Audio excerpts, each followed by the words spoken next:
안녕하세요. 문학소년단입니다. 안녕하세요. 로맨스 정희입니다. 안녕하세요. 챈들러입니다. 시즌 1화 잘 들으셨나요? 그러니까요.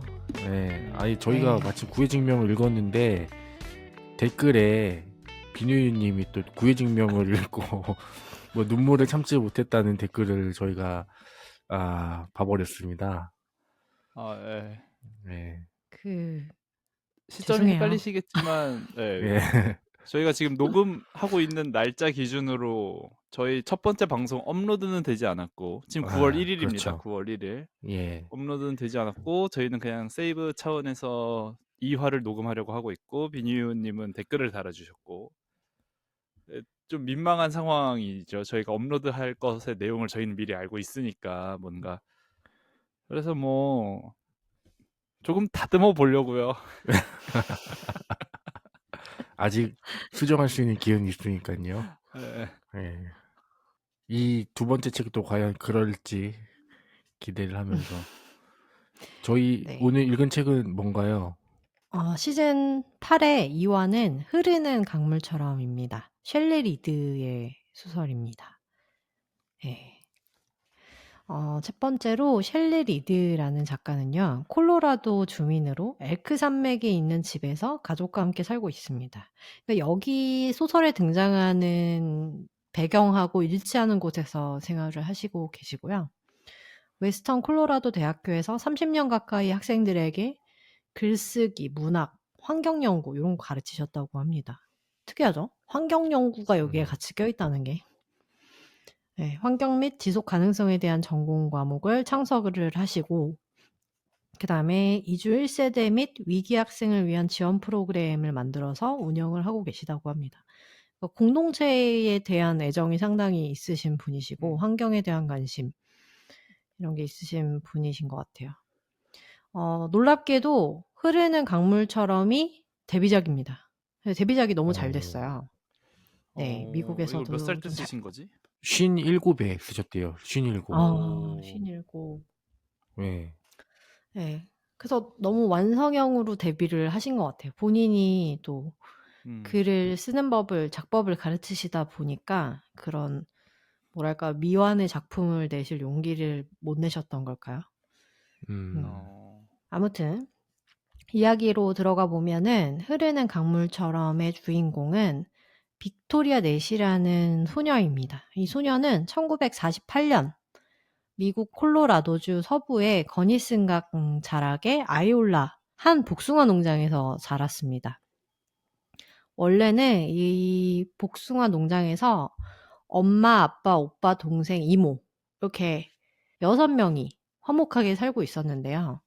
몇 년 전에 자동차 사고로 엄마랑 이모, 그 다음에 큰오빠가 같이 차를 타고 나갔다가 이 코너를 돌면서 차가 뒤집어지면서 교통사고로 죽어요.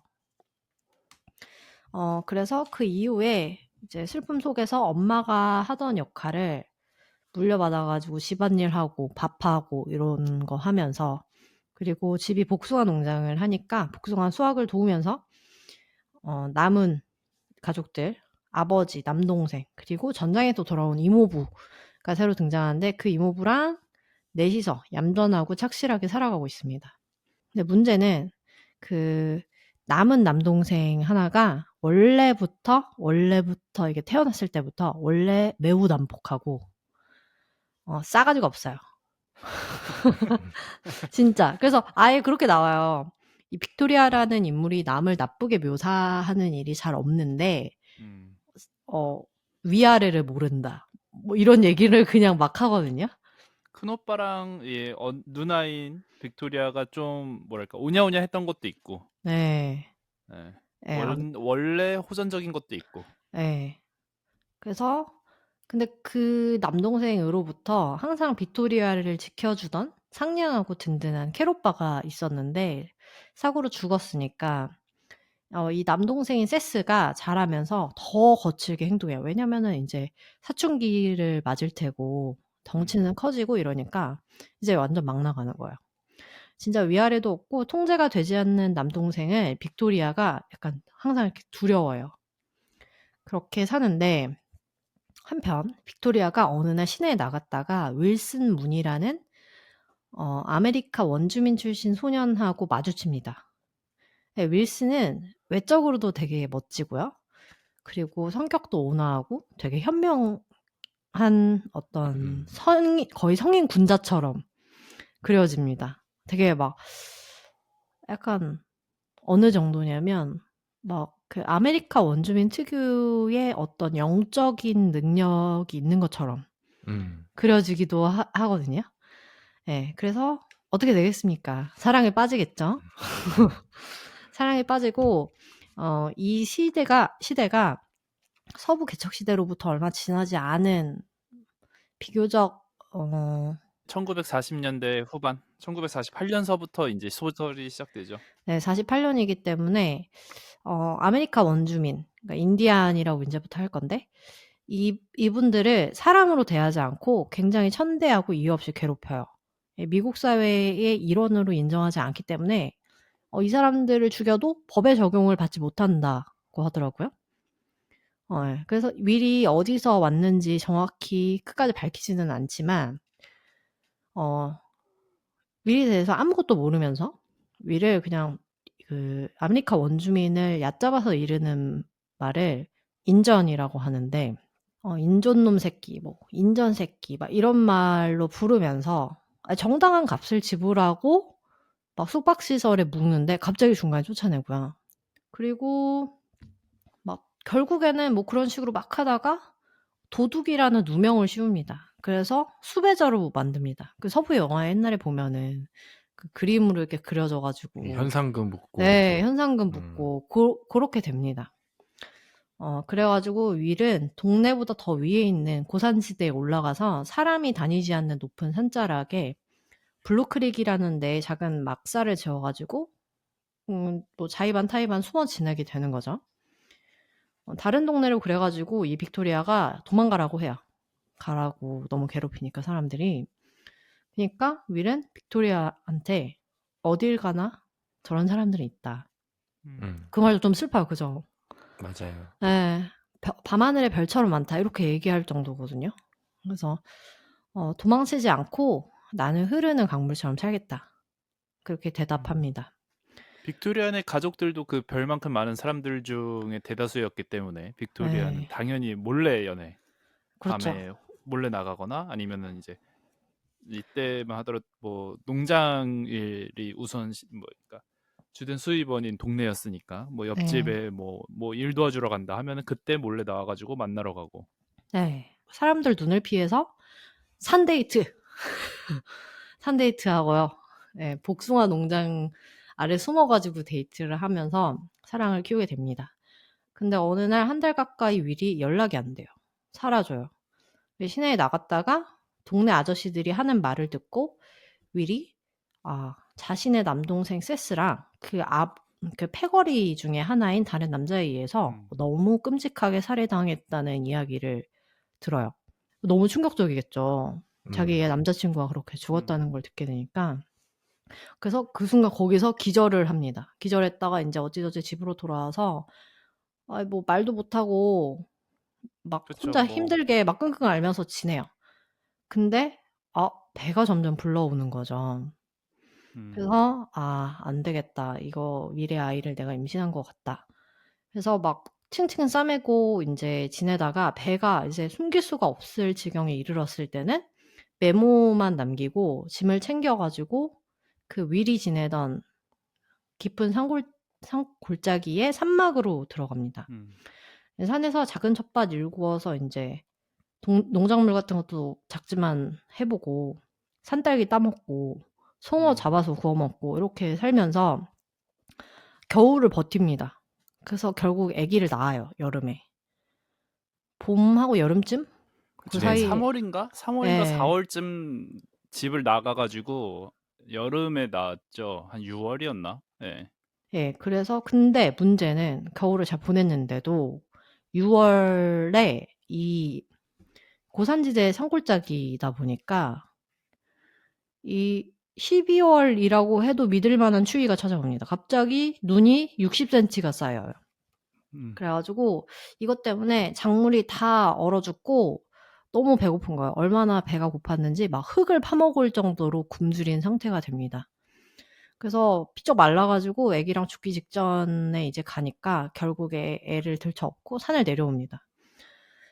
근데 산을 내려왔을 때 숲 근처의 길가에 차를 세우고 피크닉을 나온 신혼부부가 있는데 애기를 안고 있어요. 그래가지고 그 광경을 보고 그 차 뒷좌석에다가 애기를 놓고 도망칩니다. 네, 너라도 가서 살아라 이런 마음으로. 이 세댁의 이름은 인가예요. 독일계 미국인인데 대학교를 다니다가 이 말만 번지르르한 남편인 테이트를 만나가지고 결혼해서 콜로라도로 이사를 오게 된 거예요. 콜로라도에는 영국 없어요, 이 사람은. 근데 알고 보니까 남편이 결혼하니까 인성이 너무 나쁜 겁니다. 아무튼 그래서 고생을 하고 있었는데 인가가 착해요. 그래서 애기의 상태를 보니까 너무 작고 말라가지고 젖을 일단 먹여주는데 애가 이 상태면은 엄마는 엄청나게 굶주렸겠구나 그런 생각이 들어가지고 애기를 데려가면서 피크닉 하던 데의 바위 위에다가 빅토리안의 복숭아 농장 노점에서 오는 길에 산 복숭아를 남겨놓고 떠납니다. 이 지역에서 제일 가는 복숭아니까 누구나 갖고 있었겠죠. 네, 그래서 아이는 인가의 아들하고 함께 모든 게 숨겨지고 쌍둥이로 자라게 됩니다. 네, 쌍둥이로 출생신고를 위조해가지고 그래서 사랑으로 어쨌건 간에 길러집니다. 빅토리아는 한편에 그 복숭아를 이제 개걸스럽게 먹어 치운 다음에 지나는 차를 히치하이킹 해가지고 고향집으로 이제 차를 얻어 타요. 근데 집에 가는 게 아니고 옆집 루비 앨리스 할머니 집으로 갑니다. 그래서 거기서 며칠간 쉬면서 기운을 차린 다음에 집으로 갔는데 가족이 없는 거예요. 가족이 없어요. 그래가지고 좀 기다렸다가 보니까 아버지가 돌아왔는데 아버지가 너무 병이 들어있고 너무 야위고 너무 초라한 거예요. 근데 아버지도 이제 좀 처음에는 무뚝뚝하게 대해요. 좀 열이 받으셨겠죠? 네, 그래서 조금씩 이제 마음이 녹으시고 근데 얘기를 해보니까 세스는 위를 살해한 죄목으로 마을에서 추방을 당하고요. 이모부는 그냥 집으로 가버렸대요. 가차없이. 네, 그래가지고 그 이후에 아버지만 결국에 남게 된 거예요. 근데 얼마 되지 않아가지고 그 해의 마지막 복숭아를 수확하고 배달까지 마친 토요일 날에 아버지가 결국에 병환으로 죽게 됩니다. 네, 그래서 아버지 장례식을 치러주는데 보안관 아저씨가 사실은 위를 살해한 살해범으로 세스를 신고한 게 아버지라는 걸 알려줍니다. 자기 아들을 고발한 거죠. 네, 세스가 집을 떠난 후에 이제 빅토리아가 집에 와도 되니까 세스가 없으니까 찾으려고 아버지가 엄청 돌아다녔대요. 말 타고 막 산에 막 찾아다니고 막 차 타고 옆 동네 다니고 고생을 엄청 하다가 결국에 그래서 아버지가 병을 얻은 것 같다 이런 얘기를 해가지고 마음이 아팠겠죠. 네, 그래서 그 다음에 이제 아이올라의 경제가 서서히 쇠퇴되고 기차 노선까지 심지어 없어집니다. 이후에 집으로 정부 공무원이 찾아와가지고 강하류에 댐을 짓는 계획이 있는데 아이올라 마을은 그것 때문에 저수지에 수몰될 거다. 근데 그거에 동의하면 우리가 넉넉하게 값을 쳐줄 테니까 땅을 팔아라 이런 얘기를 합니다. 그래가지고 바로 팝니다. 그래서 이 동네는 이제 나한테는 되게 좀 떨쳐버리고 싶은 동네. 그쵸. 네, 좋지 않은 기억만 잔뜩 남아있는 동네니까. 저 너무 힘들게 살았으니까 그래가지고 옳더구나 하고 그냥 팝니다. 근데 문제는 그 마을에서 가장 처음으로 그 땅을 판 사람이 빅토리아가 되는 거예요. 그래서 이 마을에 역적이 됩니다. 배신자. 네, 네가 먼저 가장 마을을 저버렸다.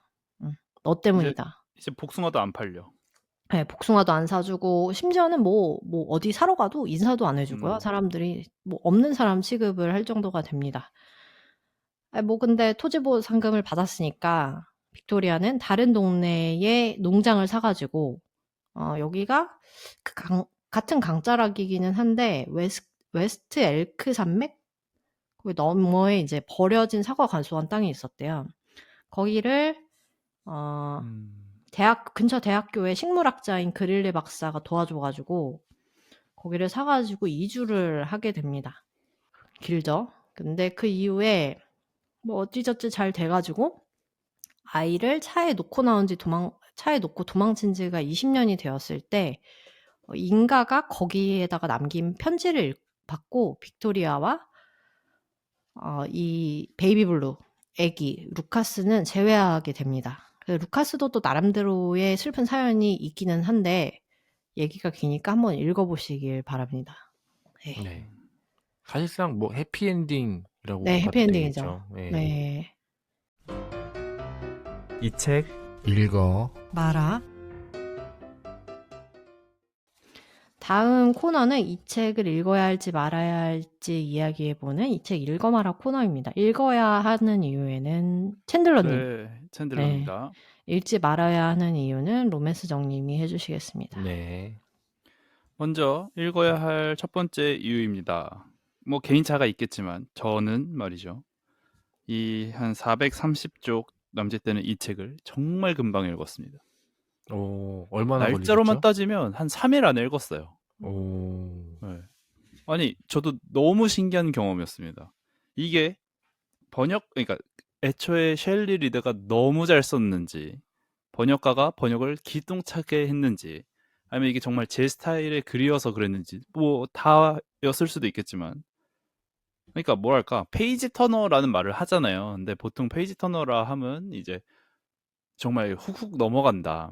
뭐지? 막 특히 이제 스릴러 장르에서 좀 그런 말들이 쓰이죠. 다음에 어떻게 되는 거지? 아니면 반전을 막 찾거나. 그러니까 스토리가 너무 매력적이어서 다음 장이 궁금해서 넘기게 되는 그런 류는 아닌데도 불구하고 이 정도 속도를 냈다는 것. 게다가 아마 이제 줄거리를 들으셨겠지만 그냥 한 여자의 기구한 인생 이야기입니다. 자극적이라면 자극적인데 그렇게 자극적이지 않은 어떻게 보면 한 사람의 인생 이야기를 나는 어떻게 이 정도의 속도로 읽어내는 거지? 전 너무 놀랐어요. 조금의 지루함도 없이 그냥 읽다가 정신 차려보니까 어느새 3분의 1을 읽은 거예요. 처음 산 날에. 그래서 야 이건 좀 대단하다. 이건 뭘까? 여러분들도 한번 경험해 보시길 바랍니다. 네. 읽지 말아야 할 첫 번째 이유입니다. 한 사람의 인생을 그려낸 소설이죠. 그래서 그 사람의 인생이 왜 이렇게 기냐라고 말할 수는 없지만 저는 길게 느껴가지고요. 읽는 것도 오래 걸렸어요? 예, 저 읽는데도 거의 전 그렇군요. 챈들러 씨보다 한 2배 정도는 더 걸리지 않았나 싶고 이게 초반부를 제외하고 그러니까 윌슨 문이 죽기 전까지는 진도가 아주 팍팍 나가거든요. 근데 중반부, 극초반이네요. 네, 중반부와 후반부 전개가 저는 매우 매우 더디다고 생각이 들었습니다. 특히 그 그릴리 박사와 복숭아 농사 짓는 거 그거는 거의 제가 안 읽었다고 봐도 돼요. 그러니까 너무 할 정도로 자세하고 길더라고요. 그래서 그런 후반부 뒷심이 부족한 책이기 때문에 그런 부분을 좀 염두에 두셔야 될 것 같습니다. 좀 지루하다, 네. 길다 라는 거. 네, 읽어야 할 두 번째 이유입니다. 그렇다면 제가 아까 말했던 몇 가지 이유 중에 이 책이 제 취향이었고 이 책은 로맨스용의 취향이 아닌 것 같다는 판단을 하게 되는데 전 그 지점이 여기 이거 같습니다. 엄청 대자연의 이야기입니다. 물론 이제 1940년대에서 50년대 미국이 허허벌판 이런 건 절대 아니었지만 오히려 이제 사실 그때가 찾아보면은 그때더라고요. 저도 이제 정확하게 연도를 잘 모르겠어서 좀 찾아보니까 백투더 퓨처에서 결국 과거로 돌아가는 그 시절이랑 거의 맞닿아 있더라고요. 그러니까 거의 뭐 도시 인구는 이미 너무 도시인 1940년대지만 어쨌든 시골 마을에서 이제 댐이 건설되면서 숨을 댈 만한 그런 시골 마을 그리고 거기서 농사 짓고 그리고 또 가족들의 눈을 피해서 산속으로 들어가서 살고 농장 운영하는 이 어떤 너무 자연의 이야기여서 그런 거 이 차이가 발생하는 것 같은데 그래서 저는 지금 이 시점에 꼭 추천하고 싶은 게 요새 날씨 너무 좋거든요. 제 기준으로는. 훌륭하죠, 더위보다는 날씨. 더위를 그렇게 많이 타지는 않는 저도 이번 여름 너무 끔찍했는데 어느새 9월이 되었고 날씨가 너무 좋습니다. 이럴 때 뭔가 대자연에 한번 푹 빠져보면서 여름에 대자연 해봤자 짜증나는 것들밖에 생각이 안 나거든요. 근데 이제 그쵸. 날씨 좋을 때 대자연 하면은 정말 어떤 뭐랄까 호연지기 같은 것들도 느낄 수 있고 그런 도피처랄까요? 그런 느낌 한번 느껴보셨으면 좋겠습니다. 네. 두 번째 읽지 말아야 할 이유입니다. 윌슨 문을 만나고 또 세스 남동생이 윌슨 문을 쫓고 막 거의 사냥 다니고 하는데, 그리고 또 빅토리아가 산속에 몰래 아이를 낳고 뭐 버텨서 길러내고, 이런 스펙타클한 박진감이 있는 부분도 물론 있지만, 대체로 챈들러 씨가 아까 말씀하신 것처럼 어떤 자연을 묘사하거나 이런 장면들이 대부분이기 때문에 제목부터가 대체로, 강물이잖아요. 그쵸, 대체로 슴슴합니다. 그래서 그런 뭐 박진감 넘치는 소설, 뭔가 자꾸 이야기를 끌고 가는 힘이 좀 부족하지 않았나라는 생각이 있어서, 그 후반부에 어떤 사건이랄 게 딱히 없거든요. 그래서 그쵸. 그런 게 조금 아쉬웠던 소설이라서 읽지 않으셔도 될 것 같습니다. 네, 읽어야 할 마지막 이유입니다. 주인공인 이 빅토리아 넷이 우리가 한 10대 후반인 소녀 시절서부터 한 30대에서 40대까지 인생을 쫓아가게 되는 이 빅토리아 넷이 수진 씨가 말씀해 주셨다시피 너무 기구한 삶입니다. 어려서 10대 때 어머니와 의지했던 큰오빠를 잃고 그렇게 뭔가 전혀 뭐 나의 편이라고 생각되지 않는 남자 3명의 뒤치다꺼리를 하면서 뭔가 체념한 인생을 살고 있다가 우연히 만난 인생의 사랑. 하지만 그 인생의 사랑은 주변 이들에게 핍박받고 박해받는 존재. 그러다가 그가 죽고 나서 깨닫게 되는 그 사람의 아이를 임신.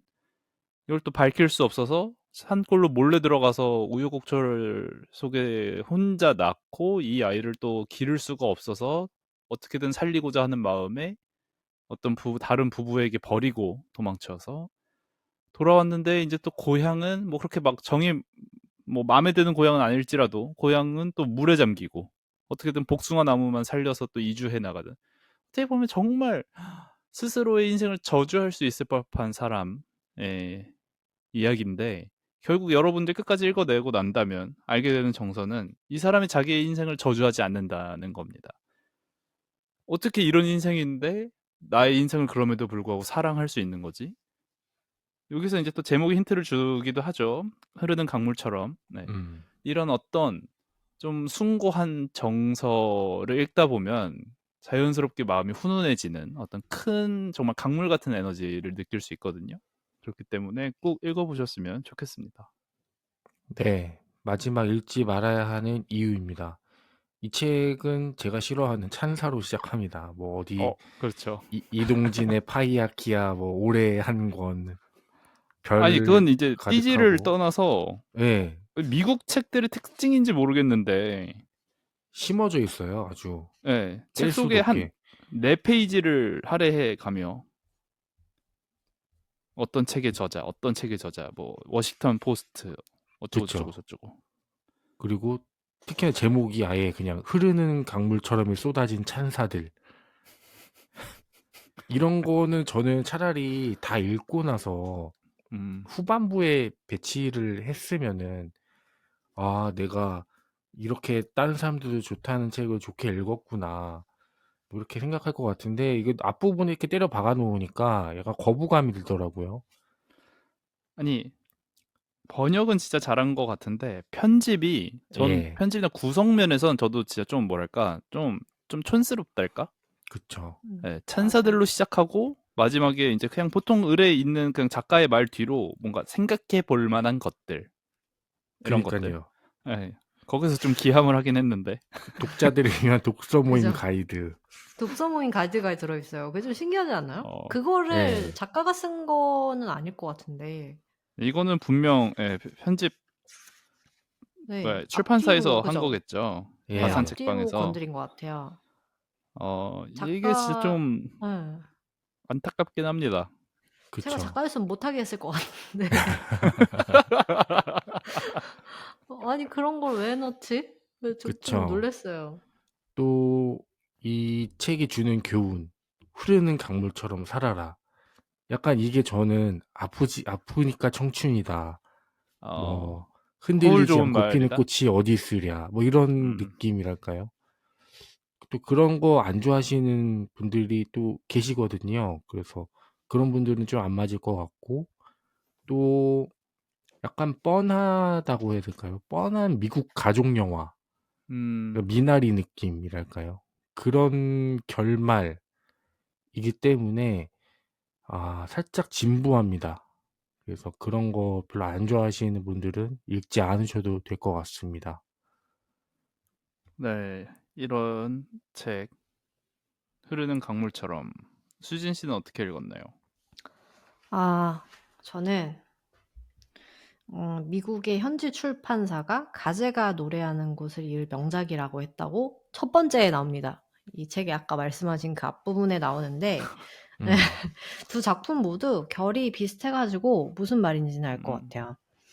근데 가제가 노래하는 곳보다 더 훌륭하고 정말 좋은 작품이라고 생각이 듭니다. 수진 씨 판단에. 네. 어, 가제가 노래하는 곳 또한 이 습지라는 생태 환경의 아름다움이 잘 드러난 그런 작품인데, 사실 그 얘기를 듣고 제가 읽었었는데, 이거는 사실 한강 작가의 작품을 볼 때와 비교를 하면은 그렇게 표현이 기깔나는 것도 아니다. 그래가지고 좀 실망을 했던 적이 있거든요. 이야기 자체는 굉장히 좋아했는데. 가제울에. 네, 그에 비해서 비슷한 결의 이 책은 굉장히 절제된 느낌이 들면서도 작가가 이야기하는 고요하고 강인한 자연의 모습이 아주 충실히 표현된 작품인 것 같아요. 문체만 사실 놓고 보면은 화려하진 않아요. 제가 이 책을 읽고 왜 이렇게 묘사가 좋다고 생각을 했지? 근데 생각을 해보면은 묘사가 별게 없어요. 근데 왜 이렇게 자연의 모습이 이렇게 잘 떠올랐을까? 생각을 하면은 이 사람은 그 최소한의 어떤 표현을 사용해가지고 우리 기억 속에 있는 것들을 건드려서 최대의 아름다움을 상상하게 하는 그런 작가라고 생각입니다. 그래서 되게 효율적으로 글을 쓰는 작가인 것 같고, 번역이 참 훌륭하다고 느꼈는데, 우리가 번역본을 읽으면서도 자연의 아름다움에 대한 묘사에 상당히 이렇게 경탄할 수 있다는 거는 결국에 표현 자체가 너무 절제되어 있기 때문에 이게 번역을 하기가 너무 좋은 거죠. 그래서 이런 깨끗한 문체를 가졌기 때문에 또 가독성을 높여줘가지고 저도 상당히 빨리 읽었거든요. 그리고 읽고 나서 이제 몇 번 더 들춰보고 왜 이럴 수 있을 정도로 이야기가 그래서 그냥 만난 다음에 이야기도 좀 해주지 싶을 정도로 좀 아쉬웠던 것 같아요. 네. 그리고 또 1940년대에 이르는 서부의 그 농업 공동체 생활이잖아요, 얘기가. 네. 네, 그런 목가적인 풍경이라든지 풍습, 그리고 그 사람들의 모습도 우리가 시골 사람 보는 것 같은 그런 시선으로 약간 평화롭고 순진한 것 같은데, 알고 보면은 되게 폐쇄적이고 가혹한 면도 그쵸. 있고, 텃세 장난 아니죠. 네, 그런 면면도 있고, 그러니까 이중성이랄까요? 그리고 막 그 형제들이랑 같이 막 구르면서 막 싸우고 막 나무 막대기로 뭐랄까요? 그 트리하우스 위에 올라가 있으면 막 질투해가지고 막 돌 던지고. 그래서 아빠 막 쫓아가가지고 막 뭐 하냐고 막 혼나고. 그리고 이 소녀 자체도 되게 순종적이고 상냥한 것 같지만 그 살아남는 거 보면은 되게 강해요. 네, 그래서 우리 동네 얘기가 아닌데도 어쩜 그렇게 우리 동네 얘기 듣는 것 같은 진한 향수가 피어오르는 정겨운 기분이 들었습니다. 그리고 저희 집에도 복숭아 나무가 2그루 있거든요. 예, 그 그래서 고추밭 옆에 있나요? 네네네네. 그래서 어, 저희 집 복숭아는 7월 말에서 8월 정도가 제일 그 음. 수확기인데, 그래서 먹고 자랐기 때문에 그 복숭아가 익고 막 그 꽃 피고 이럴 때의 그 느낌을 저도 만져봐서 알거든요. 음, 그래서 그 복숭아가 익어가는 거에 그 달큰함 냄새라든지 이런 게 묘사가 돼 있는데 되게 공감이 많이 가는 거예요. 예. 그래가지고 그게 너무 생생하게 느껴져서 그런 것도 너무 좋았고. 그래서 아까 말씀하신 것처럼 이 시대적인 비극으로 딱 시작을 해가지고 결국에 막 서로의 상처를 보듬으면서 마무리 짓는 전형적인 형태의 어떤 드라마를 보여주고 있는데도 뭐랄까요? 그 우리가 기생충, 영화 기생충을 보면 처음에 저는 딱 봤을 때 어떻게 보면 뻔한데 그 뻔한 걸 완벽하게 구현하는 게 사실은 정말 명장이라고 생각이 들었거든요. 네, 그렇죠. 그런 느낌이었던 것 같아요. 그래서 음. 30년간 이 작가님이 칼을 갈고 데뷔를 안 하다가 이렇게 어, 딱 완벽한 이제 때가 봤을 때 됐다. 더 이상 고칠 게 없다. 그랬을 음, 때 나오신 게 아닌가 하는 생각이 들었습니다. 그쵸. 예. 클래식 같았어요. 그죠, 그죠. 예. 되게 클래식한 걸 잘 만들어 놓은 그런 음, 느낌이 들었습니다. 로맨스 정님은 어떠셨나요? 네. 저도 이 소설이잖아요. 근데 이게 자서전이 아닐까 싶을 정도로, 음, 이거 자서전인가? 진짜 겪은 일인가? 그러니까 겪어본 사람만이 쓸 수 있는 그런 생생한 문장들을 정말 잘 쓰시더라고요. 그래서 그림 그리듯이 쓴다는 표현을 전 좀 하고 싶은데, 지금 돌아가셨지만 밥 아저씨가 그림 그릴 때 참 쉽죠 하면서 이렇게 뭐 산은 어떻게 그리고 나무는 어떻게 그리고 이렇게 쉽게 쉽게 대부분 이제 미국의 풍경화를 이렇게 그리시는데 딱 그런 느낌이더라고요. 그러니까 밥 아저씨 그림이 그 목가적인 그림들이 되게 많은데 그런 미국의 풍경을 너무 잘 느낄 수 있었던 책이었습니다. 그래서 저는 책을 읽으면서 이게 소설이 아니라 그림책을 읽는 듯한 음. 느낌이 들더라고요. 그래서 글만 읽었는데도 잔상이 좀 남는 내가 아이올라에 가봤던 것 같은 느낌이 드는 그렇게 좀 여운이 남았던 소설이었습니다. 그러나 너무나 투명하게 모든 걸 다 적어 놓은 것 같아요. 역시 지금 많았다, 분량이. 예. 그러니까 주인공이 느껴야 할 것과 느낀 것, 그리고 작가가 하고 싶은 것을 다 너무나 세세하게 담아낸 거예요. 그래서 좀 여백이 없다고 할까요?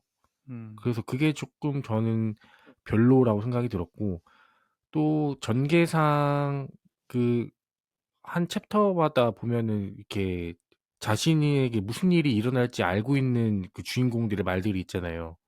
그러니까 뭐 이때는 몰랐다. 뭐 음. 이게 뭐가 할 것임을. 이런 거는 사실 그걸 읽으면 독자는 김이 새잖아요. 대체 무슨 일이 일어날까? 이게 아니라 이러 이러 안 좋은 일이 생겼겠구나. 이렇게 예측을 하고 가게 되니까 음. 그런 게 조금 아쉬웠고, 또 우연과 우연이 너무 겹쳐요. 그리고 선과 우연이 악의 너무 구조. 겹치고. 예.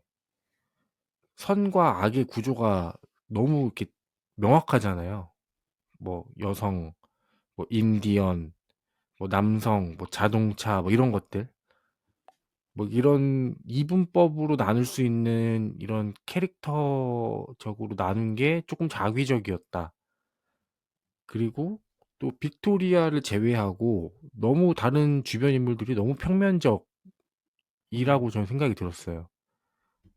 루비 앨리스 할머니는 뭐 말을 잘 안 해서 모르겠지만, 뭐 세스는 세스 같고, 뭐 젤다는 젤다 같고, 약간 너무 평면적인 인물들로 그려낸 게 아닌가. 근데 체스는 나중에 가가지고 바뀌긴 하잖아요. 조금 바뀌긴 한데 뭐 예. 크게.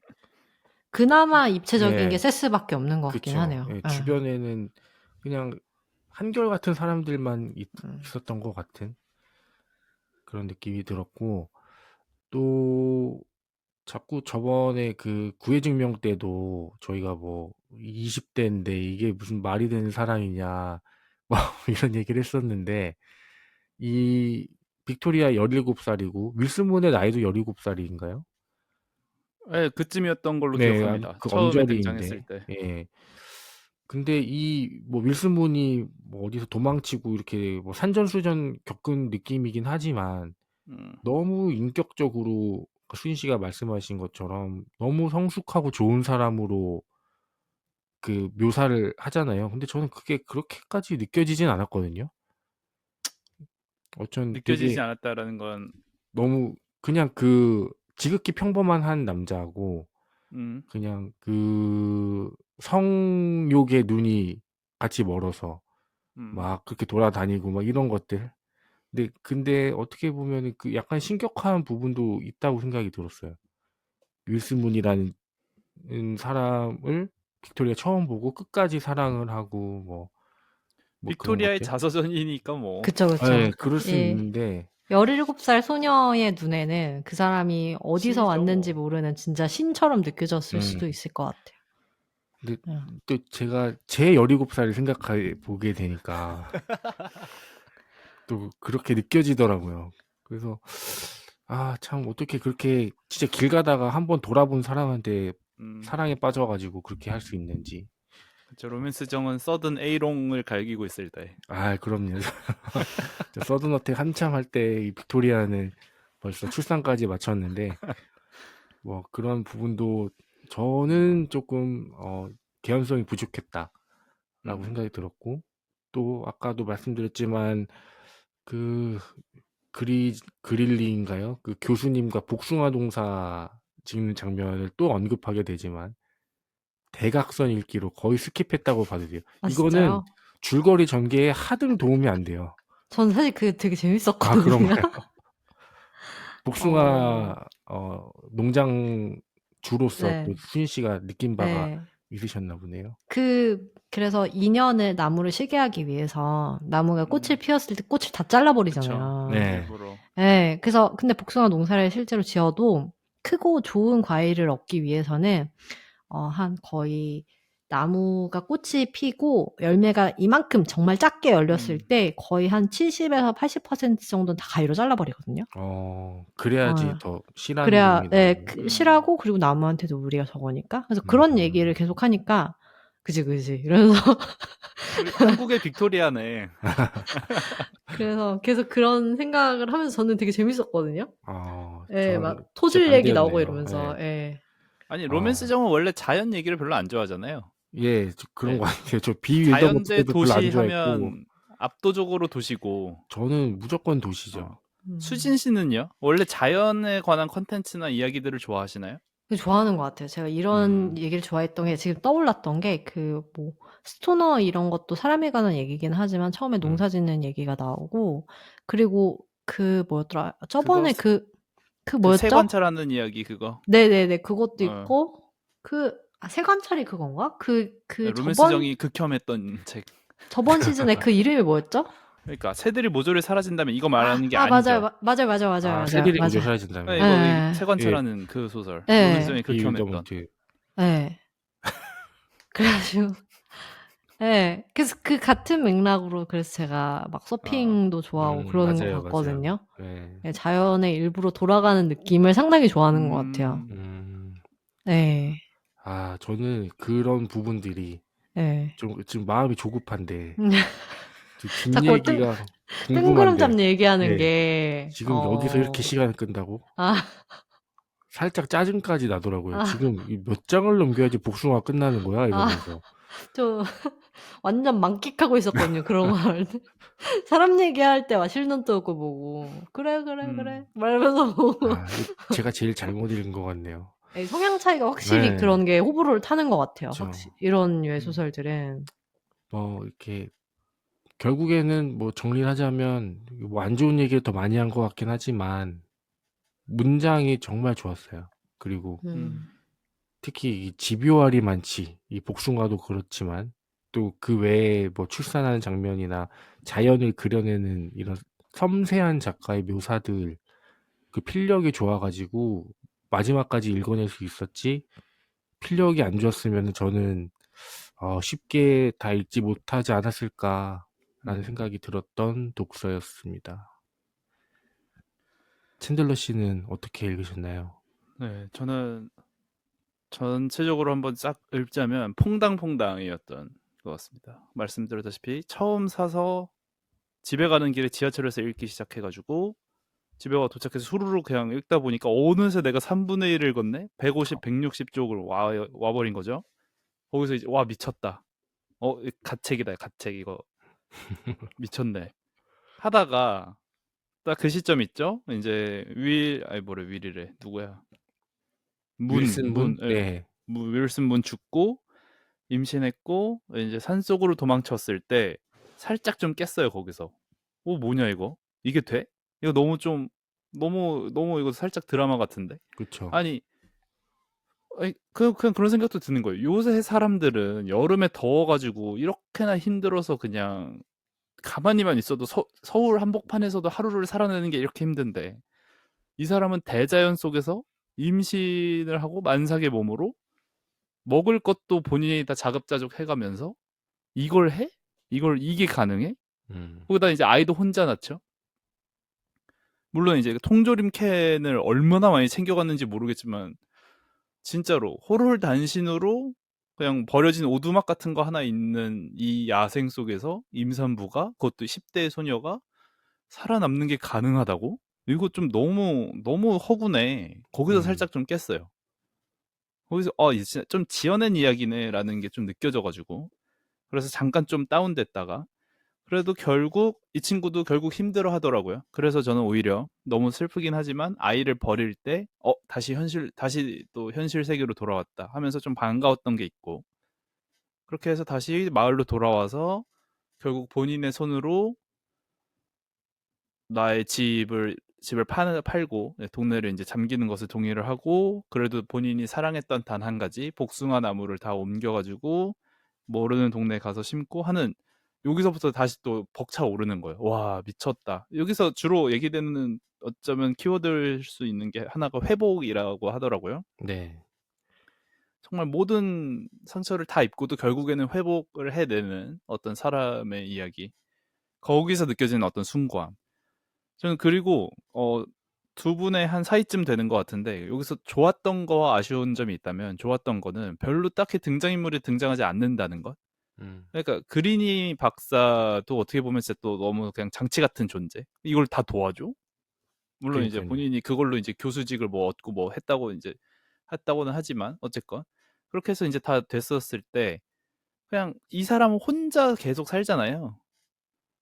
물론 나중에 이제 그 젤다라는 젤다라는 친한 친구가 생겨서 이제 그렇긴 하지만 그럼에도 불구하고 이사해서 계속 혼자 살면서 결국 혼자서 그냥 회복해낸 거거든요. 그래서 이게 막 그냥 그래서 저는 오히려 참신했다. 너무 뻔하게 이사를 했고 거기서 너무 좋은 이웃들을 만나서 나의 상처를 다 극복하고 이런 거라면 좀 뻔해서 지루했을 수도 있을 텐데 결국 그냥 계속 자연 보면서 복숭아 나무 기르면서 혼자서 회복해낸 게 저는 좀 이 소설의 쩌는 포인트인 것 같고 그래서 아쉬웠던 건 다시 또 이 퐁당퐁당의 당에 해당하는 마지막 부분. 전 마지막 한 100페이지를 날렸어야 된다고 봅니다. 예. 오히려 수진 씨랑은 다르게 저는 일단 이 루카스 어렸을 때 이제 떠나보냈던 내가 버렸던 아이 루카스를 다시 만나는 장면도 너무 좀 그랬고 무엇보다도 그 설정까진 좋았어요. 내가 아이를 버렸던 곳에 매년 아이의 생일날 가서 돌 하나씩을 올려놔서 이 아이의 생일을 내 나름대로 기념하고 세고 추모했던 것. 갔더니 거기에 편지가 있었다. 서부터 갑자기 이제 새로운 등장인물이 등장한 거죠. 젤다가 아니라 인가라는. 거기서부터 좀 깼습니다. 거기서부터 좀 뻔하다고 느껴졌고 물론 이제 루카스 수진 씨가 설명해 주지 않았던 이 루카스의 이야기에서 오는 어떤 감동도 분명히 있으나 이것은 이 소설을 좀 더 평범한 소설을 만들지 않았을까. 그냥 그런 아쉬움이 조금 남았던. 하지만 결국 저는 말하자면 수진 씨 쪽에 가깝거든요. 자연에 관한 이야기, 자연의 이야기를 담고 있는 영화 이런 것들 좀 좋아하고 무엇보다도 제가 젤다 게임을 하면서 그쵸. 야생의 숨결이죠. 탐험을 하고 네, 계시잖아요. 대자연 속에서 나 홀로 탐험하는 이런 이야기들을 더욱더 좋아하게 된 것 같아가지고 이 소설은 저한테는 상당히 만족스럽고 읽는 과정에서 너무 만족스러웠는데 방송 준비하면서 혼자 생각해 보니까 뭐가 그렇게 또 대단했을까 생각하면 또 딱히 없는, 하지만 읽는 내내 행복했던 네, 그런 책이었습니다. 극찬이네요. 근데 근데 마침 어떻게 사서 네. 읽으셨네요. 그쵸. 예, 이게 다 그거더라고요. 도서관에서는 이미 빌릴 수가 없는 상황이어가지고 맞아요. 네, 이동진 효과인가요? 아마도 그렇겠죠. 네. 그래서 사서 읽었는데 전혀 후회하진 않았고, 근데 다만 내가 이렇게 너무 만족했고 즐겼던 책인데 남한테 내가 그만큼 잘 추천할 수는 없겠다, 그런 느낌. 네, 그런 책이었습니다. 네.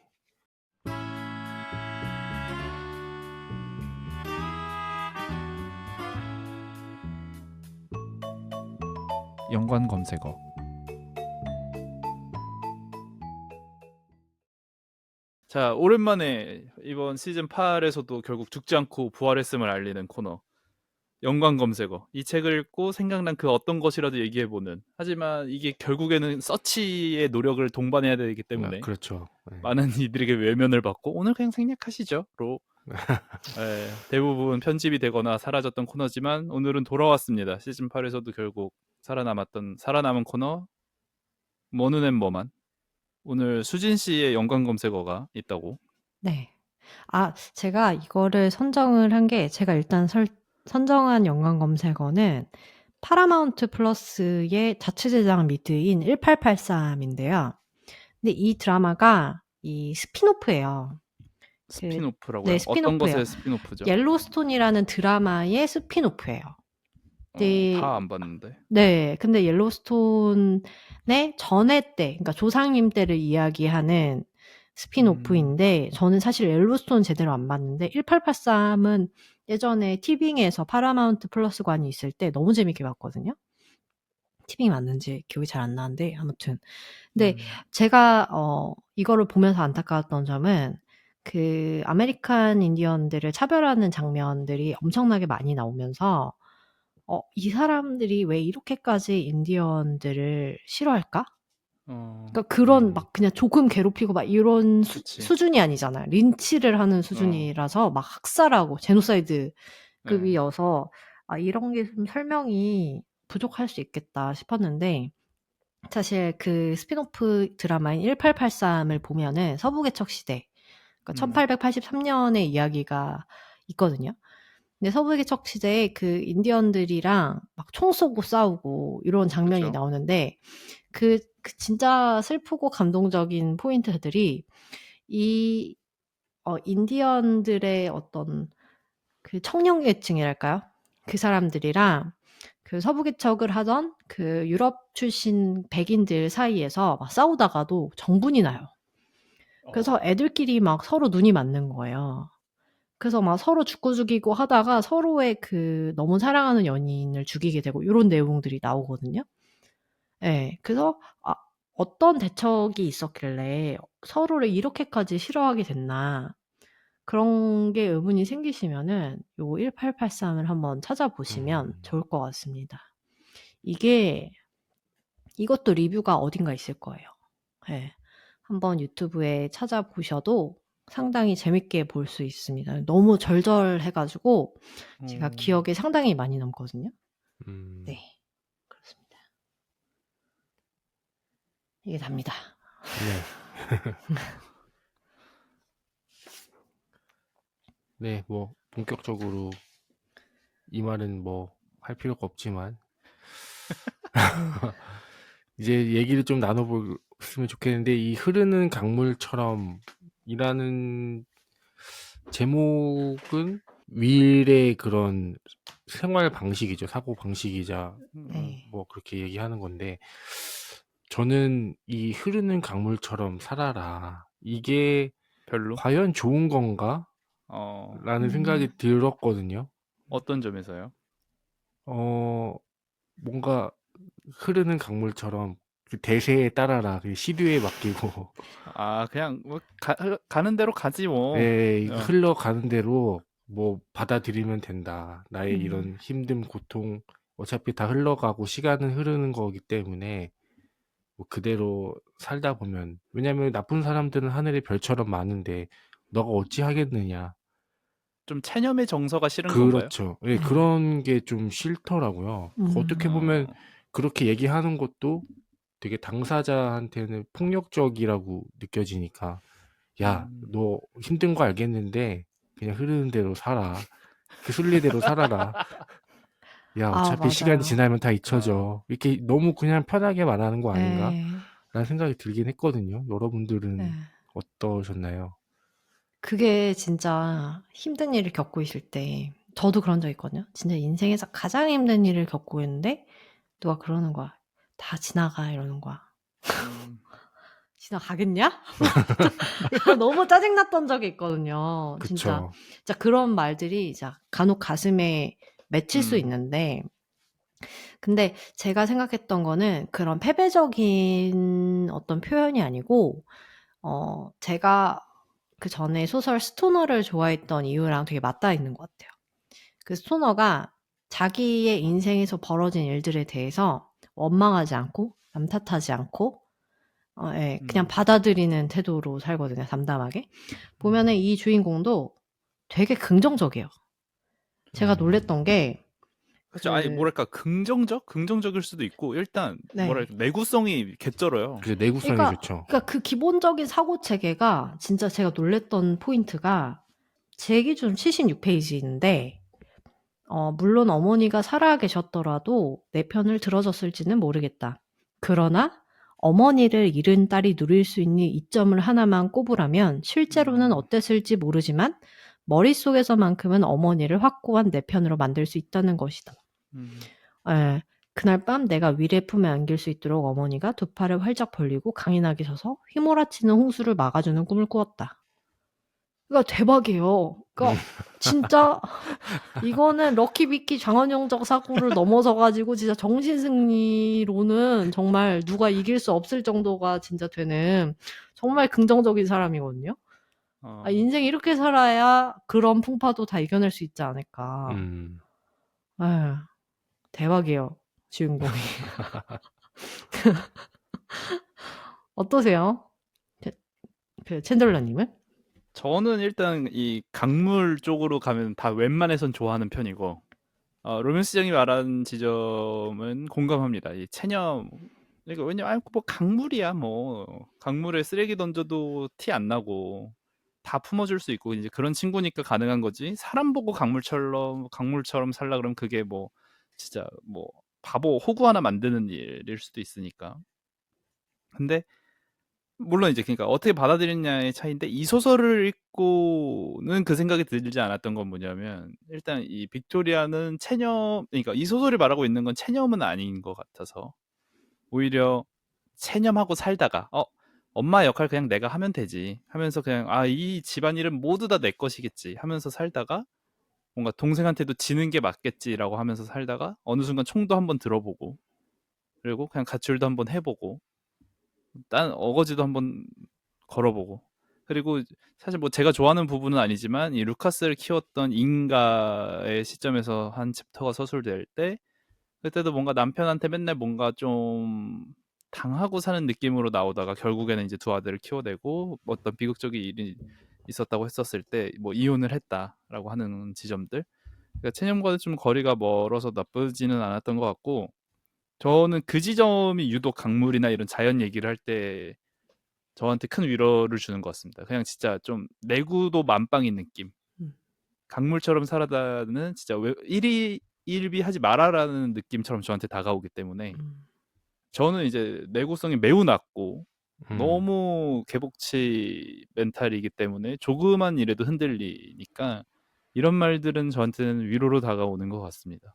좀 더 음, 호연지기를 길러라라는 말이라거나 회복 탄력성 이 책에서 얘기하는 회복 탄력성에 대한 이야기 어떻게 해서든 회복하고야 마는 자연의 이야기 이런 것들이 음. 아까 수진 씨가, 뭐 제가 복숭아 장면을 스킵하긴 했지만, 네. 그, 이렇게 미리 좀 잘라내야지 오히려 더 음, 나무에게 좋고, 복숭아가 더 크게 열린다고 했잖아요. 네. 그런 것도 어떻게 보면은 그 빅토리아의 실현들이 결국엔 더 나은 빅토리아를 만든 그런 것도 묘사가 됐겠네요. 그러네요. 복숭아 그러네요. 나무로 인해서. 그러네요.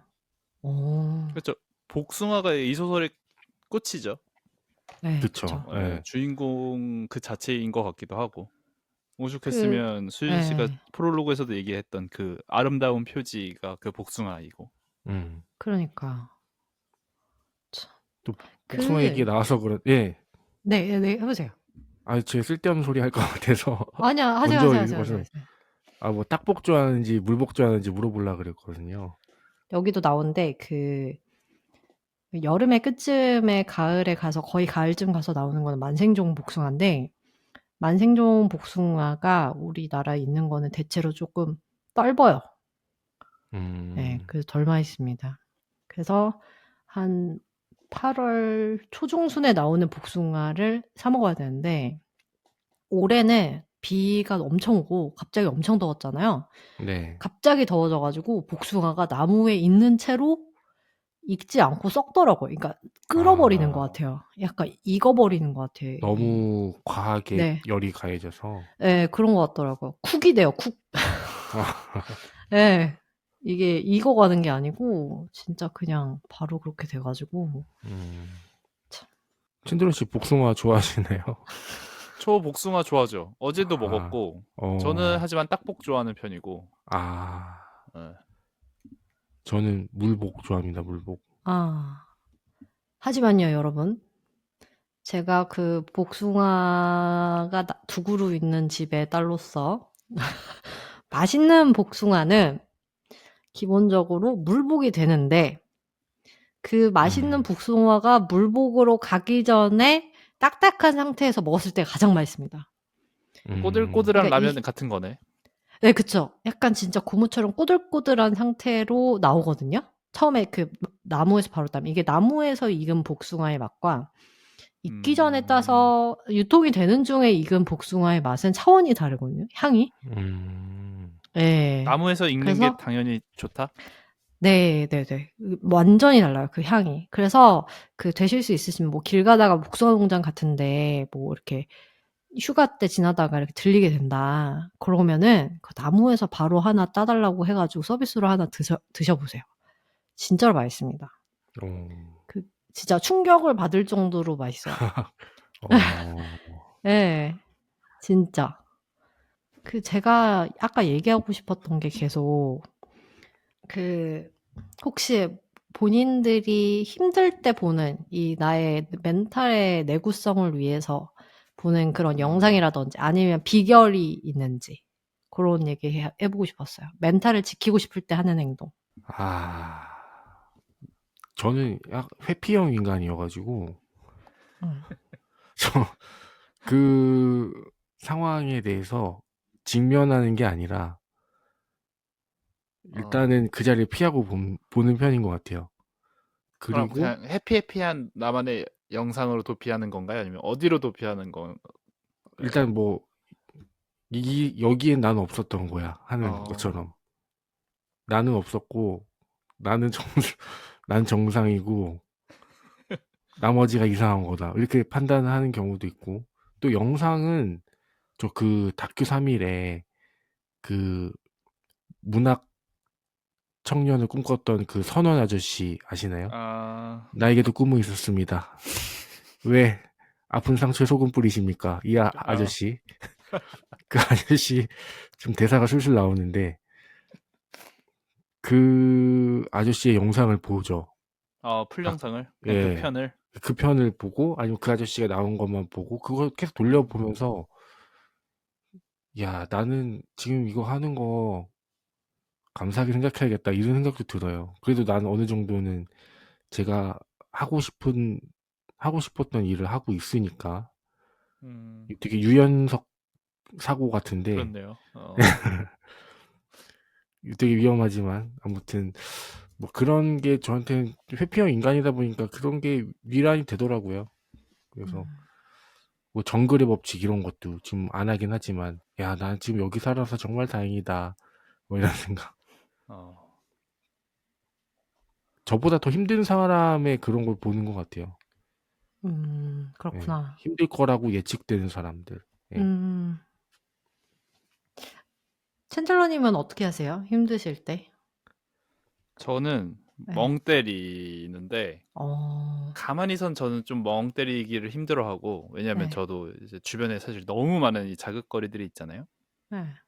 사실 힘들 땐 게임합니다. 게임하면 아, 이제 그 세계 행복한 세계로 떠나는 건데 이제 그런 거 말고라면 저는 최근에 운전하면서 깨달았던 거는 운전할 때 창문을 다 내리고 달리면 되게 시끄럽거든요. 바람 소리 때문에. 아, 그렇죠. 그 소리 멍이 또 있다는 생각을 했어요. 그럴 때. 음악 소리를 엄청 키워놔도 거의 바람 소리에 묻혀서 그냥 들릴락 말락하게 그냥 어떤 존재로서만 인식을 하고 어차피 제가 이제 그렇게 달릴 때는 뭐 도로가 막히는 시간이 아닌 새벽 시간대에 자유로우기 때문에 도로 자체도 쉽습니다. 대한민국에서 가장 쉬운 도로가 있다면 자유로워 같아요. 아, 그쵸. 똑같이 네, 그러니까 강변북로나 올림픽대로라도 그 꼬불꼬불 구간도 없을 뿐더러 네. 아니, 그리고 그냥 쭉 나오려면 얼마나 뻗은 도로. 힘들어요. 네. 그러니까 얼마나 심심하면 사람들이 귀신 얘기를 지원했겠어요. 자유로운 귀신 있다.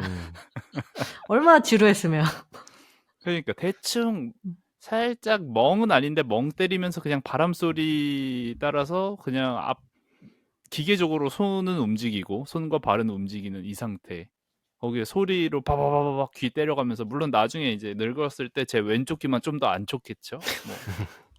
뭐 운전 오래 하신 분들이 이제 왼쪽 팔이 좀 더 피부가 안 좋은 그런 느낌처럼. 네. 그렇죠. 그렇긴 하겠지만 전 소리멍이나 아니면 뭐 바닷가 가서 물 보는 물멍 이런 멍 위주들로 좀 힐링하는 것 같습니다. 수진 씨는 저는 운동인 것 같아요, 운동. 아무 생각 안 하게 되는 그 어떤 네. 근데 그걸로 그냥 운동하는 걸로는 어떤 그런 울분이라든지 정말 '아 이런 게 극복이 안 된다.' 그럴 때는 이제 최후의 방법이 있어요. 제가 그 플레이리스트를 만들어 놨는데 음악 힐링하고 싶을 때라는 플레이리스트를 만들어 놓고 거기에다가 미국 네이비실이 그 연설한 그 조코 윌링크라고 아세요? 아니. 그 조코 윌링크가 그 미국에서 동기부여 연설하는 사람으로 유명하거든요. 제가 그런 걸 진짜 싫어했는데 이 조코 윌링크의 이 최강의 정신력 이 영상이랑 또 하나 있어요. 그다음에 브라이언 트레이시라는 그 당신이 용감한 사람인지 알고 싶은가 막 이런 영상이 있거든요. 그거를 이제 무한재생을 돌려놓고 달리기를 개 열심히 달립니다. 네, 그러면은 그 영상에서 Nobody can stop you 막 이런 거 살짝 막 분노의 감정으로. 네, 그런 거를 이제 뛰고 나면은 약간 고치가 사람이 약간 되면서 이제 집에 가서 뻗는 거죠. 네. 약간 그 미국의 이근 같은 거네요. 예, 맞아요. 그런 느낌인데, 근데 약간 그 사람보다는 뭐랄까 느낌이 조금 약간 느낌이 다르긴 한데 정말 근데 이거는 누구한테도 절대로 들켜서는 안 됩니다. 이 장면을. 보는 장면을. 네, 이 장면을 절대로 들켜서는 안 돼요. 창피하니까. 그럼 고치가 깨질 수 있거든요. 근데 런닝머신을 뛰는 건 헬스장에서 뛰는 거 아니에요? 그쵸. 집에서 뛰나요? 헬스장에서 뛰어야죠. 그러니까 그거를 소리만 듣고 엎어놓은 다음에 네. 그래서 여러분 멘탈이 힘드실 때 그 조코 윌링크, 브라이언 트레이시의 영상을 찾아 들으십시오. 아니 저는 그 예전에 수진 씨랑 그 스포티파이 플레이리스트를 공유한 적이 있는데 네네네. 근데 수진 씨 닉네임이 개빡친 뽀로로였나요? 그래서 저는 심지어는 제가 한번 어떤 일이 있었냐면 그냥 한참 인턴할 때 근데 그게 개빡친 뽀로로라는 네임이 그게 여기저기에 계속 닉네임으로 들어가 있었어요. 근데 그 줌을 그 첫 번째 들어가고 그 다음번에 들어가면 그 자동 로그인이 되잖아요. 그게 면접을 보게 됐어요. 그때 코로나가 심해가지고 온라인으로 봤는데 이게 자동 로그인 됐는데 안 빠지는 거예요, 로그인이. 어. 안 빠지는 거예요. 근데 대기룸에 들어가 있는데 이 반대에 있는 그 대기룸을 관리하는 그 HR팀의 매니저도 이거를 이름을 바꿔달라 하는데 죄송해요. 어떻게 해볼게요. 그런데 이게 시간은 촉박하고 안 바뀌는 거예요. 그래가지고 어찌저찌 하다가 시간이 넘어가게 된 거야. 그랬더니 면접을 개빡진 포로로로 보게 되었다. 네. 그래가지고 거기 있는 분들이 모든 면접관 분들이 다 빵 터지시고 누군지 아니까 시간상 누군지 알 수밖에 없으니까 그냥 하시죠 이렇게 하거든요. 다 무슨 얘기만 하면은 그 생각에 다들 이름이 계속 떠 있으니까 웃음을 참지 못하셨던 기억이 납니다. 아무튼 예. 저는 그 플레이리스트 기억하는데 그렇게 막 하드하거나 닉네임처럼 막 데스메탈이 있거나 이러진 않았던 걸로 기억이 나서. 맞아요. 근데 평소에는 진짜 느린 노래만 듣는데 이게 중간이 저는 없는 것 같아요. 네. 중간이 없고. 네. 무슨 얘기 또 해볼까요? 독자들을 위한 독서 모임 가이드에 나오는 얘기인데 이 윌이라는 캐릭터 있지 않습니까? 윌슨 문. 이 캐릭터를 되게 사실 저희가 윌슨 문에 대해서 아는 게 거의 없잖아요. 어디서 그쵸. 왔고 몇 살이고 뭐 어떤 사람이고 어떻게 죽었고 윌슨 문이 죽을 때 윌슨 문은 어떤 감정이었고 이런 것들을 저희가 모르는 상태로 이제 빅토리아 시점이다 보니까 그렇게 느꼈는데 좀 더 작가가 윌슨 문에 대해서 그려내야 됐다고 생각을 하는 건지 아니면은 이 정도가 오히려 더 그런 현실적이라고 생각이 드는지 빅토리아 입장에서 보는 거니까 어떻게 생각하시나요? 윌슨 문에 대한 분량이 더 있었어야 됐다? 네, 전 없어서 좋았습니다. 네. 오히려. 네. 근데 만약에 이게 드라마라면 아까 제가 말한 그런 1883처럼 메인 드라마의 격가지로 이 사람이 겪은 또 그 인디언의 자손으로서 겪은 다른 이야기가 또 밖으로 나왔으면 그것도 재밌었을 것 같아요. 막 거기까지 어떻게 흘러오게 됐는지 이런 얘기도 되게 재밌을 것 같다는 생각이 들어요. 근데 여기 안에서 진짜 말씀하신 것처럼 탠들러님이 말씀하신 것처럼 오히려 단서를 몰라서 사랑에 빠졌을 수도 있을 것 같아요. 그럴 때 있잖아요. 내가 이 사람을 이제 너무 잘한다 싶을 때 매력이 떨어질 때 있잖아요. 그런 게 아닐까요? 오히려 이 신비로움을 유지함으로써 이 어떻게 보면은 가장 사랑에 빠진 사람이지만 가장 이 사람을 가장 큰 고난에 빠뜨린 장본인이기도 한 것 같거든요. 그 윌슨 문이라는 사람이. 임신을 하고 막 이러면서 오히려 도탄에 빠지기 때문에 그런 신비함을 유지했어야 했던 게 아닐까? 생각이 들기도 하고요. 저는 복숭아 농사 지금 한 4번 얘기하는 것 같은데 그걸 줄이고 윌슨 문의 얘기를 좀 더 담았어야 되지 않나. 좀 더 이야기다운 이야기를? 네. 진짜 윌슨 문이 저는 어떻게 죽었는지 너무 궁금하거든요. 그러니까 독자들은 알되 빅토리아만 모르면 되잖아요. 근데 시점 전개가 다 빅토리아 입장에서 돼가지고. 근데 중간에 뭐 인가테이트의 시점으로도 저희가 진행이 되는 부분도 있으니까 그 작가가 충분히 할 수 있다고 생각이 드는데 뭐 그런 부분이 조금 아쉬웠죠. 이 챕터 구분에 따르면 시작하자마자 한 100페이지가 넘는 굵직한 챕터 2개가 나오잖아요. 1948년서부터 1950 몇 년이라는 타이틀을 달고 있는. 그래서 저는 처음에가 이제 빅토리아 시점에서 쓰이는 챕터여가지고 그 두 번째 챕터는 거의 같은 시기거든요. 1948년에서 55년, 두 번째 부가 1949년에서 55년. 네. 거의 비슷한 거라서 저는 이게 윌슨 문의 시점에서 쓰여졌으려나 싶긴 했었어요. 물론 죽긴 했지만 애초에 그 시점에. 그 부분이 아쉬웠다. 책, 갈, 피.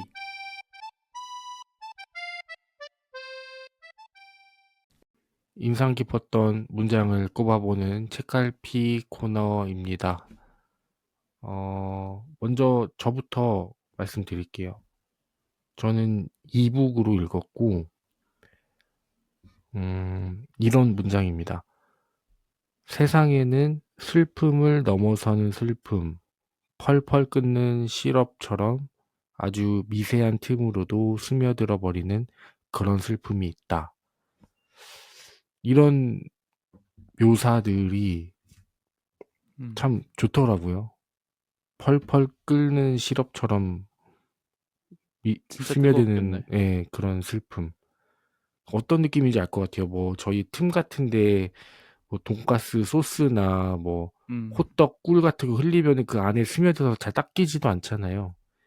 그런 슬픔을 이렇게 표현하는 게 너무 멋져가지고 인상이 깊었습니다. 챈들러 씨는? 네, 챈들러입니다. 저는 책으로 읽었고 183페이지 하단인데 그 자연 속에서 살아남는 구간입니다. 음신에서. 그때와 비슷한 상황이었다. 이 황망한 벌판에서 임신 기간을 버티고 위례 아이를 세상에 태어나게 하겠다는 계획이 성공하든 실패하든 나는 그저 계속해야만 했다. 뒤로 이어지는 건 이제 뭐 방광을 비워야 했고 음식을 먹어야 했다 등등인데 결국 어떤 이 문장에는 세상의 진리가 담겨 있기 때문에 이런 책을 읽건 저런 사람의 말을 듣건 어떤 동기부여의 영상을 보건 언제나 나오는 말들 중 하나죠. 그냥 계속 하면 된다. 그냥 Keep 해. going. 뭐 있어. 그냥 하는 거지. 그 김연아 짤도 있잖아요. 박지성 짤도 있고. 그죠. 결국 그런 사람들이 공통적으로 하는 말은 그거다. 그냥 해라. 뭐 생각할 거 뭐 있냐. 그것이 제가 봤을 땐 강물처럼 사는 일인 것 같기도 하거든요. 그거 뭐 생각하면서 가겠어요? 이 산맥을 돌아서 절로 흘러가면 더 좋지 않을까? 이런 생각? 아니면 지금 내 안에 어떤 도시가 마을이 잠들어 있다. 아 슬프다. 뭐 이런 생각 같은 거 강물은 하지 않지 않겠습니까? 결국 그냥 하면 된다. 그러고 이제 이거에 대해서는 이제 저희도 어느 정도 크레딧을 갖고 있는 것 같아서 문학 소년단을 지금 곧 있으면 10년이 되나요? 10년은 좀 멀었지만 그냥 하는 알아보고 거잖아요. 있죠. 네. 그냥 하면 되는 거니까. 거기서 느껴진 어떤 위로, 자부심 이런 것들도 있어서 인상이 깊었습니다. 네. 수진 씨 고르셨나요? 사실은 제가 싸가지 없다고 얘기를 했던 세스가 아까 입체적인 인물이라고 그나마 네. 얘기를 했거든요. 그 얘기가 빠졌는데 나중에 와가지고 세스가 내가 죽인 거 아니야. 인전 죽인 거 아니야. 내 친구만 혼자 죽였고 난 나중에 알았다. 얘기를 하기도 하는데 근데 그런 오랜 세월 가지고 있던 어떤 적개심이라든지 원망 이런 게 되게 클 줄 알았어요, 이 인물한테. 근데 이 장면의 묘사를 보니까 이미 진짜 흐르는 강물처럼 이 주인공은 그 동생을 되게 이미 연민을 가지고 용서를 한 것 같은 문장이 나오거든요. 그래서 그게 조금 인상이 깊었습니다. 견디기 힘든 상황을 마주했을 때 우리 남매가 헤쳐나가는 방식은 놀랄 만큼 다르다. 가족에게 비극이 닥쳤을 때 너무 어렸던 우리 남매는 상실을 어떻게 받아들여야 할지 전혀 몰랐다. 어머니, 캣오빠, 비부이모가 없는 그 자리에 쇠약해진 아버지와 심술궂게 망가진 이모부만 남겨진 집에서 우리 남매는 평소처럼 각자의 역할을 더욱 공고히 하며 살아갔다. 나는 순종적인 딸 역할, 세스는 심통 부리는 아들의 역할이었다. 나나 세스나 그것 말고는 달리 아는 게 없었다. 그러나 미를 사랑하게 되면서부터 나는 소심함이라는 갑옷을 던져버렸고 베이비블루를 만나면서 강해지는 법을 배웠다. 세스에게는 그런 운이 따르지 않았다는 생각이 들었다. 되게 이미 용서를 한 거죠. 마음으로는. 그 사람을 죽였건 안 죽였건 간에. 그래서 이 너그러움이 진짜 강물같이 넓다. 네. 네. 자, 마지막으로 한 줄 평과 별점을 들어보는 시간입니다. 먼저 저부터 말씀드릴게요. 로맨스 정입니다. 맛은 뻔하지만 감동은 분명히 주는 콜라 같은 소설. 별점은 5점 만점에 3.5점입니다. 그 다음 챈들러 씨는요? 네, 챈들러입니다. 믿고 보는 강물 컨텐츠 5점 만점에 4점입니다. 오. 그다음 수진 씨는요? 정말 잘 구현한 클래식 음. 5점 만점에 4.7점입니다. 오. 네. 거의 만점이네요. 네.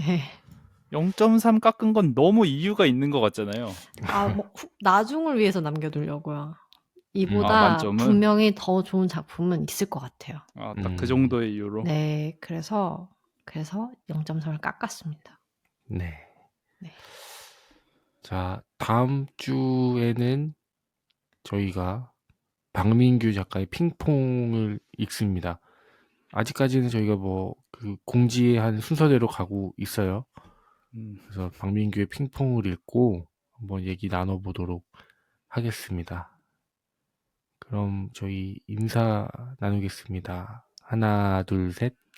또 봐요.